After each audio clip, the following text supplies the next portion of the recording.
Hello everyone. So ఈ వీడియోలో మనం ఎంహెచ్ఆర్బి ఫార్మసిస్ట్ కానీ లేదంటే ఎనీ గవర్నమెంట్ జాబ్స్ జరిగినప్పుడు కట్ ఆఫ్ని ఎలా ఫిక్స్ చేస్తారు, ఏ బేసిస్తో ఫిక్స్ చేస్తారు, ఆ ప్రొసీజర్ ఏంటి, ఓకే. సో అది చూద్దాం. ఆ ప్రొసీజర్ చూసిన తర్వాత ఎంహెచ్ఆర్బి కట్ ఆఫ్ అయితే మనం క్లారిటీగా ఇప్పుడే చెప్పలేం, కానీ బట్ ఒక సేఫ్ జోన్ ఉండాలంటే ఎన్ని మార్క్స్ ఉంటే సరిపోతుంది అనేది మనం లాస్ట్లో చెప్తాను. ఫస్ట్ అయితే కట్ ఆఫ్ ఎలా ఫిక్స్ చేస్తారో ఆ ప్రొసీజర్ చూడండి ఒకసారి, ఓకే. సో ఫస్ట్ అయితే మీరు ఇప్పుడు ఎగ్జామ్ కంప్లీట్ అయిపోయింది. సో ఎగ్జామ్ తర్వాత మీకు రెస్పాన్స్ షీట్స్ ఇస్తారు. నెక్స్ట్ స్టెప్ 2లో సో ఎగ్జామ్ కంప్లీట్ అయిపోయింది. సో ఎగ్జామ్ తర్వాత రెస్పాన్స్ షీట్స్ ఇస్తారు మీకు. రెస్పాన్స్ షీట్స్ అంటే ఆన్లైన్లో మీరు ఏ ఆన్సర్ చేశారు, కరెక్ట్ ఆన్సర్ ఏంటి అనేది పెడతారు. సో దీని తర్వాత మీరు ఏదైనా అబ్జెక్షన్స్ ఉంటే ఇవ్వచ్చు. కీలో ఏమైనా అబ్జెక్షన్స్ ఉంటే చేంజ్ చేయమని అడగచ్చు విత్ ప్రూఫ్. సో చేసిన తర్వాత ఫైనల్కి ఇస్తారు. ఫైనల్కి బేస్ చేసుకొని మళ్ళీ మీకు ఫైనల్గా ఒక రిజల్ట్స్ ఇస్తారు. సో రిజల్ట్స్ కూడా ఓకే. రిజల్ట్స్ ఇచ్చిన తర్వాత ఇలా ఇస్తారు రిజల్ట్స్ ఎలా అంటే ఇది ప్రీవియస్ మీకు 2018లో జరిగిన ఫార్మసిస్ట్ గ్రేడ్ 2 సంబంధించి మెరిట్ లిస్ట్ అనమాట, ఓకే. సో ఈ మెరిట్ చూడండి ఒకసారి. ఇందులో ఏం చేస్తారంటే స్టేట్ వైడ్ ఎవరైతే ఎగ్జామ్స్ రాసి ఉంటారో వాళ్ళందరికీ కూడా ర్యాంకింగ్ ఇచ్చేస్తారు. స్టేట్ వైడ్ ర్యాంక్ ఇచ్చేస్తారు. First ranker, okay. So first ర్యాంకర్కి నుంచి స్టార్ట్ చేసి ఎవరైతే అప్లై చేసి ఉంటారో అందరికీ 240 పేజెస్ ఉంది.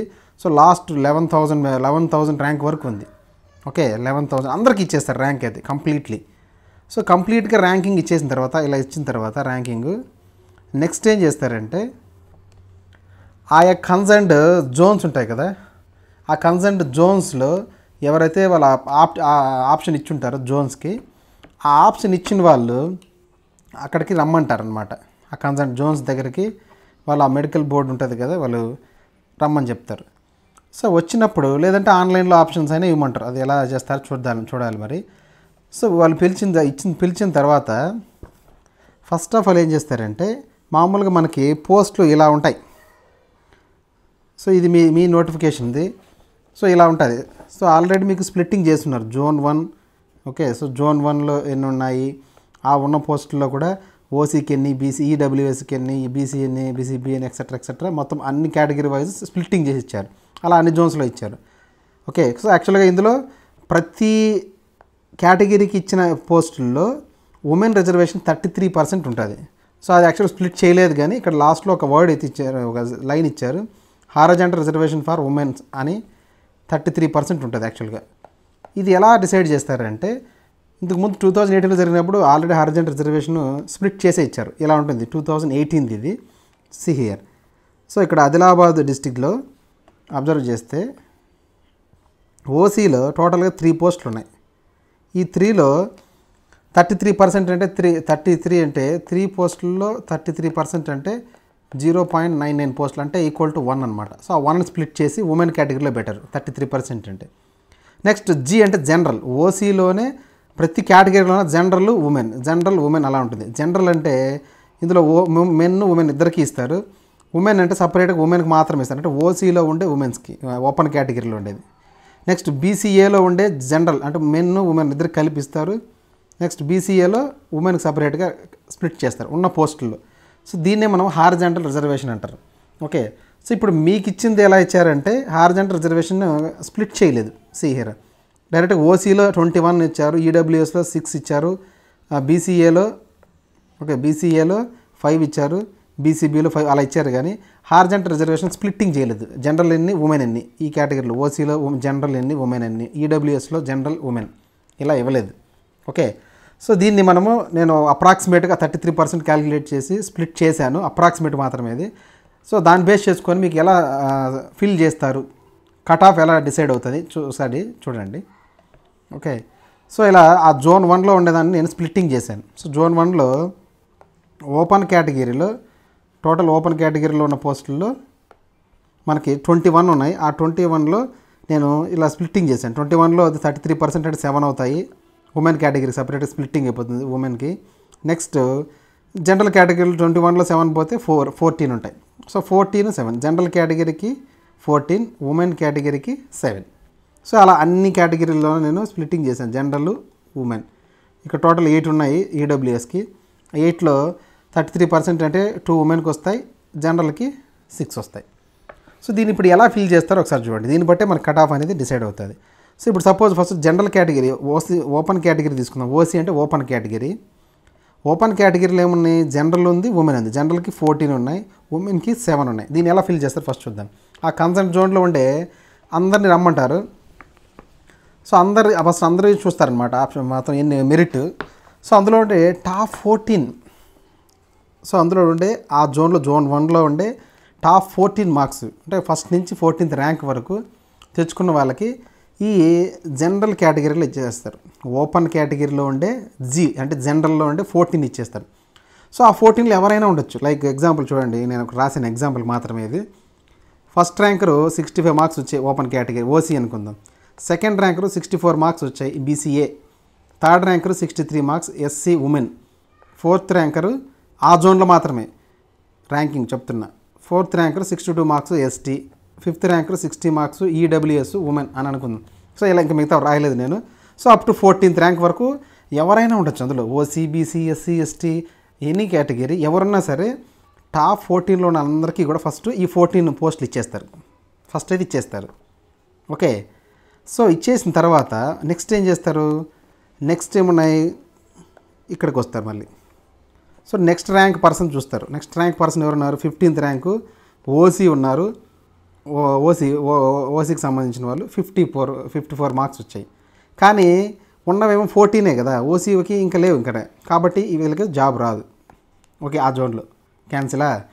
నెక్స్ట్ 16th ర్యాంక్ చూద్దాం. 16th ర్యాంక్లో ఎవరున్నారు, ఓసీ ఉమెన్ ఉన్నారు, 53 మార్క్స్ వచ్చాయి. సో ఇక్కడ జనరల్ అయిపోయింది కానీ ఓసీ ఉమెన్కి అయితే ఉంది కదా ఇక్కడ, అంటే ఓసీ ఉమెన్కి ఇంకా 7 ఉన్నాయి. ఓపెన్ కేటగిరీలో 7 పోస్టులు ఉన్నాయి. సో ఇక్కడ ఏమైంది, ఆ 7లో నుంచి ఒకటి ఇచ్చేస్తారు ఓసీ ఉమెన్కి, అంటే నేను 6 అయినాయి. Open category 6. నెక్స్ట్ ర్యాంక్ చూడండి. సో వచ్చేసింది వీళ్ళకి. Next 17th ranker SC women, 52 marks వచ్చాయి. సో ఇక్కడ ఉమెన్ మాత్రం నెక్స్ట్ ఉన్న పోస్టులు అన్నీ ఏంటి, ఉమెన్ కదా.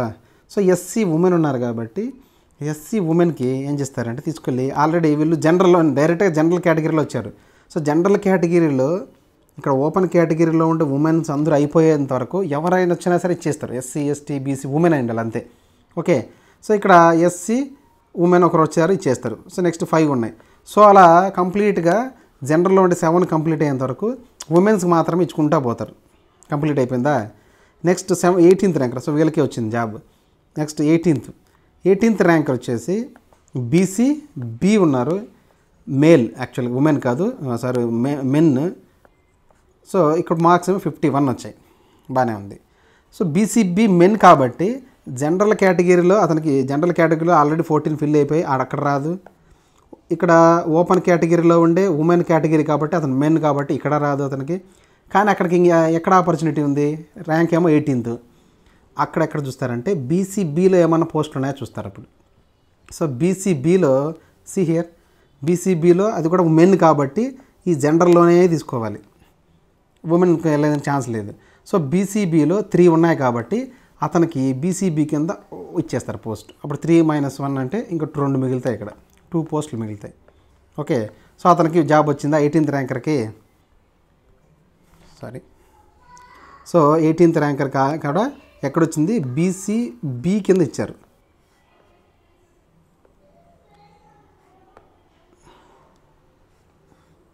సో అతనికి ఎక్కడొచ్చింది, బీసీబీ కింద వచ్చేసింది. ఓకే, సో అతనికి జాబ్ వచ్చింది. నెక్స్ట్ 19th ర్యాంకర్ దగ్గర రండి.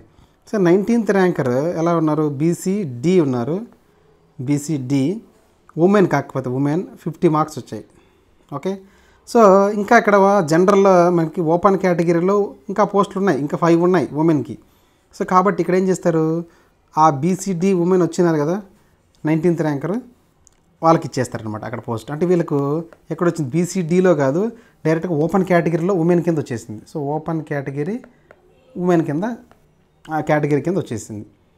ఓకే, సో ఇలా ఫిల్ చేసుకుంటూ వెళ్తారు కంప్లీట్గా అన్ని ర్యాంకులు చూసుకుంటూ వెళ్తారు. 20th rank, suppose 20th rank. Next suppose ఎవరైనా ఎస్సీ కేటగిరీ సంబంధించిన వాళ్ళు ఉన్నారనుకుందాం. ఓకే, సో ఎస్సీ కేటగిరీ సంబంధించిన వాళ్ళు ఎస్సీ కేటగిరీ మెన్ ఉన్నారనుకుందాం ఎగ్జాంపుల్కి. సో ఇక్కడ చూసినప్పుడు మనము అబ్జర్వ్ చేస్తే ఎస్సీ మెన్. సో ఎస్సీ మెన్కి ఏమో ర్యాంక్ 20th వచ్చింది, కానీ ఇక్కడ ఓపెన్ కేటగిరీలో లేవు, జనరల్లో లేవు, ఉమెన్ కాదు కాబట్టి ఇక్కడ రాదు. కానీ ఇంకెక్కడొస్తుంది అతనికి ఎస్సీ జనరల్లో ఏమైనా ఉన్నాయో చూడాలి. సో ఎస్సీ జనరల్లో ఎక్కడ ఉన్నాయి. ఎస్సీ జనరల్లో టోటల్గా 6 పోస్ట్స్ ఉన్నాయి. ఎస్సీ జనరల్లో 6 ఉన్నాయి. ఓకే, సో ఆ 6లో నుంచి ఇతనికి 1 ఇస్తారు. ఓకే, ఇతనికి కూడా వచ్చింది. ఎక్కడ వచ్చింది? ఎస్సీ జనరల్ కేటగిరీ కింద జాబ్ వచ్చేసింది. సో ఇలా అన్ని ర్యాంకుల వాళ్ళు ఆ జోన్లో ఉండే అన్ని ర్యాంకులు చూసుకుంటూ వెళ్తారు. వాళ్ళ కన్సర్న్ కేటగిరీలో ఉంటే ఇస్తారు, లేకపోతే జాబ్ రాదు. ఓకే, సో ఇలా ఫస్ట్ అయితే ఓపెన్ కేటగిరీలో ఉండే జనరల్, ఓపెన్ కేటగిరీలో ఉండే ఉమెన్ ఫిల్ చేస్తారు. దాని తర్వాత ఈడబ్ల్యూఎస్. సపోజ్ మనం ఇక్కడ చూసాం కదా, 15th ర్యాంకర్ ఓసీ, అతను 15th ర్యాంకర్ ఓసీ. సో అతను ఓసీ అవ్వడం వల్ల 50, కానీ కాకపోతే 14 ఉన్నాయి, అతనికి రాలేదు. కానీ సపోజ్ ఈ ఓసీ అతనికి ఈడబ్ల్యూఎస్, ఎకనామికల్ వీకర్ సెక్షన్ అనే ఒక సర్టిఫికేట్ ఉండింటే ఇతనికి ఏం చేస్తారు? ఈడబ్ల్యూఎస్ కోటాలో ఉన్నాయి కదా, ఇక్కడ ఈడబ్ల్యూఎస్ కోటాలో 6 ఉన్నాయి జనరల్ కింద. ఆ 6లో అతనికి ఇచ్చేవాళ్ళు. అది ఈడబ్ల్యూ సర్టిఫికేట్ ఉంటే వస్తుంది. లేదంటే అతని తర్వాత ర్యాంకుల్లో ఉండే ఓపెన్ కేటగిరీ ఉంటారు, ఓసీ వాళ్ళు ఉంటారు కదా, వాళ్ళకి ఈడబ్ల్యూ సర్టిఫికేట్ ఉంటే వాళ్ళకి ఇస్తారు. ఓకే, సో ఇలా ఫస్ట్ ఓపెన్ కేటగిరీ ఓకే చూస్తారు. ఓపెన్ కేటగిరీ లేకపోతే తర్వాత రిజర్వేషన్లో ఏమైనా కన్సర్న్ ర్యాంక్ అతనికి ఉందా లేదా ర్యాంక్ వైజ్ చూసుకుంటూ వెళ్తారు. 19, 20, 21, 22, 23, 24 అట్లా ఆ జోన్లో ఉండే లాస్ట్ ర్యాంక్ వరకు చూసుకుంటూ వెళ్తారు. అలా ప్రతి ర్యాంక్కి అతనికి ఓపెన్ కేటగిరీలు అయితే ఓపెన్ కేటగిరీలు ఇస్తారు, లేదంటే రిజర్వేషన్లో ఒకవేళ అతను మా పోస్ట్ ఉంటే ఇస్తారు, లేదంటే జాబ్ మిస్ అవుతుంది. సో ఇలా అప్పుడేమవుతుంది ఇక్కడ హియర్. సో ఈ కేసులో ఏమవుతుంది, ఓపెన్ కేటగిరీలో కట్ ఆఫ్ అనేది ఎక్కడికి ఆగిపోతుంది చూడండి. Open category general cut off ఎంత? 55. సో కట్ ఆఫ్ అంటే అక్కడికి వరకు ఉంటే వస్తాయి, మళ్ళీ జాబ్ లేకుంటే రాదు. సో ఓపెన్ కేటగిరీ జనరల్లో ఎన్ని మార్క్స్ రావాలి? 55 కంటే ఎక్కువ వస్తేనే ఈ జోన్ 1లో జాబ్ వస్తుంది. ఎవరికి? ఓసీ ఓపెన్ కేటగిరీలో.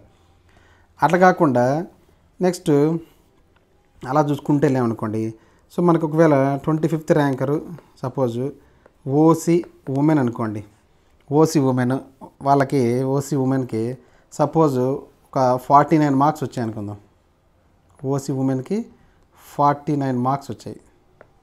ఓకే, సో 49 మార్క్స్ వచ్చినప్పుడు ఓసీ ఉమెన్కి ఇక్కడ ఉన్న పోస్టుల్లో ఎక్కడున్నాయి? ఓపెన్ కేటగిరీలో ఉండే ఆ 7లో మిగులుతూ వచ్చాయి కదా, లాస్ట్ మాత్రం ఉండింటుంది. సో ఆ లాస్ట్ది ఓసీ ఉమెన్ కాబట్టి వీళ్ళకి ఇస్తారు. ఈ 25th ర్యాంకర్ ఉన్నారు కదా, ఈ 49 మార్క్స్ వచ్చిన వాళ్ళకి వీళ్ళకి ఇచ్చేస్తారు. సో అంటే అర్థం ఏంటి? ఓసీ ఓపెన్ కేటగిరీలో ఉమెన్కి కట్ ఆఫ్ ఎంత? 49. అంటే ఓపెన్ కేటగిరీలో ఉమెన్స్కి 49 కంటే ఎక్కువ మార్క్స్ ఉంటే మాత్రమే జాబ్ వస్తుంది, ఇంక తర్వాత ఉన్న వాళ్ళకి రావద్దని. అది కట్ ఆఫ్ అంటే అక్కడికి వచ్చి ఆగిపోయింది అని కట్ ఆఫ్ అంటే. సో ఇలా ప్రతి కేటగిరీలోనే కట్ ఆఫ్ అనేది ఎక్కడ దాకా లాస్ట్ ర్యాంక్ వరకు వచ్చి ఆగిపోతుందో, అంటే లాస్ట్ పర్సన్ ఆ కేటగిరీలో ఎవరికైతే జాబ్ అలాట్ చేస్తారో అదే కట్ ఆఫ్ అవుతుంది. సో ఇలా కట్ ఆఫ్ డిసైడ్ అవ్వడానికి చాలా క్రైటీరియా ఉంది చూడండి. అంటే వాళ్ళకు వచ్చిన మార్క్స్ బేస్ చేసుకొని, ప్లస్ వాళ్ళకున్న రిజర్వేషన్, అంటే జనరల్లా లేకుంటే ఉమెనా ఆ కన్సర్న్ కేటగిరీలో. సో ఇలా ఇన్ని ఫ్యాక్టర్స్ ఉన్నాయన్నమాట ఇక్కడ. ఓకే, సో ఇన్ని ఫ్యాక్టర్స్ డిసైడ్ అయ్యేది. మోర్ ఓవర్ ఇదంతా కూడా ఎప్పుడు చేస్తారంటే నార్మలైజేషన్ అనే ప్రాసెస్ చేసిన తర్వాత, అంటే షిఫ్ట్ 1 షిఫ్ట్ 2 ఉన్నాయి కదా, ఒకవేళ ఒకటి షిఫ్ట్ 1లో ఈజీ వచ్చినా షిఫ్ట్ 2లో కష్టంగా వచ్చినా నార్మలైజేషన్ చేసినప్పుడు అందరికీ సమానం అయిపోతుంది, ఏ ప్రాబ్లం లేదు. అది చేసిన తర్వాత ర్యాంకింగ్ ఇస్తారు. ర్యాంకింగ్ ఇచ్చి ఇలా రిజర్వేషన్ వైజ్ ఫిల్ చేసుకుంటూ వస్తారు. సో ఇలా కట్ ఆఫ్ అనేది డిసైడ్ అవుతుంది. ఓకే, ఇది కొద్దిగా కాంప్లెక్స్గా ఉండొచ్చు, కానీ try to understand it. So ఇన్ని ఫ్యాక్టర్స్ ఉన్నప్పుడు మనము కట్ ఆఫ్ని చెప్పడం కొద్దిగా కష్టం యాక్చువల్గా. ఎందుకంటే ఇవన్నీ తెలియాలి మనకు, మొత్తం అందరి మార్కులు తెలియాలి, వాళ్ళ రిజర్వేషన్ తెలియాలి, ఏ జోన్ తెలియాలి, ఆ జోన్లో ఎన్ని పోస్టులు ఉన్నాయో తెలియాలి. సో జోన్కి కట్ ఆఫ్ మారిపోతుంది. ఓకే, ఒకసారి ఎక్కువ పోస్టులు ఉన్నాయనుకోండి, కట్ ఆఫ్ ఇక్కడ ఓపెన్ కేటగిరీలో సపోజ్ ఒక 30 ఉన్నాయనుకోండి, అప్పుడేమవుతుంది కట్ ఆఫ్ 55 కాదు, 45 వచ్చినా కూడా జాబ్ వస్తుంది, ఎందుకంటే పోస్టులు ఎక్కువ ఉన్నాయి కాబట్టి. సో కట్ ఆఫ్ అనేది ఆ జోన్లో ఉండే నెంబర్ ఆఫ్ పోస్టులను బట్టి డిసైడ్ అవుతుంది, ప్లస్ ఆ కన్సర్న్ కేటగిరీ ఆ పర్సన్కి ఉండే రిజర్వేషన్ బట్టి డిసైడ్ అవుతుంది.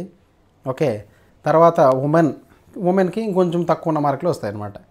సో ఇలా కట్ ఆఫ్ అనేది డిసైడ్ అవుతుంది.